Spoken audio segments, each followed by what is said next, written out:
Certaines études suggèrent que l'exposition pendant de nombreuses années à certains paramètres qui mesurent la qualité de l'eau augmente le risque de développer un cancer, notamment celui du sein, des cancers colorectaux ou de la prostate. La base CISO regroupe des données sur la qualité de l'eau, notamment sur les nitrates, les produits de décontamination de l'eau, le pH, etc. Mais il n'est pas évident de relier ces données à celles des adresses de potentiels participants d'études de recherche afin d'étudier les effets sur la santé. Dans le cadre d'un projet de recherche adossé à la cohorte Constance, qui est la plus grande cohorte d'adultes en population générale en France, on a prévu d'assigner aux participants de cette cohorte les valeurs de différents paramètres de la qualité de l'eau, et ce, à leur adresse résidentielle et depuis l'an 2000.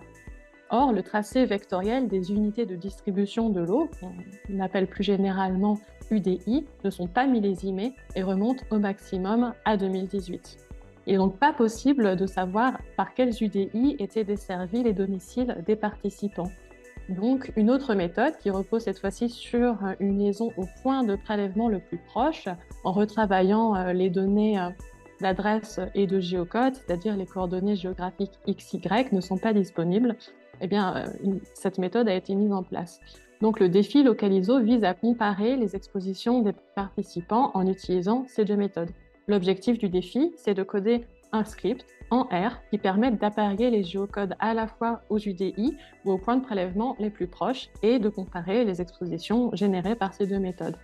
On va également procéder à ces comparaisons par paramètre de qualité de l'eau, par région et aussi par niveau de ruralité-urbanité, ce qui nous permettra in fine, de mieux interpréter les résultats d'associations avec les effets sur la santé dans les études épidémiologiques.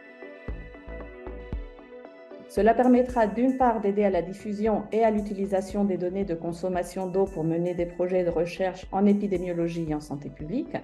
Et d'autre part, cela permettra aussi une transférabilité directe pour d'autres équipes de recherche qui souhaiteraient étudier les données de la base CISO. Et cela donnera aussi un point de départ pour que les autres équipes puissent assigner des données de qualité de l'eau aux participants de leurs études.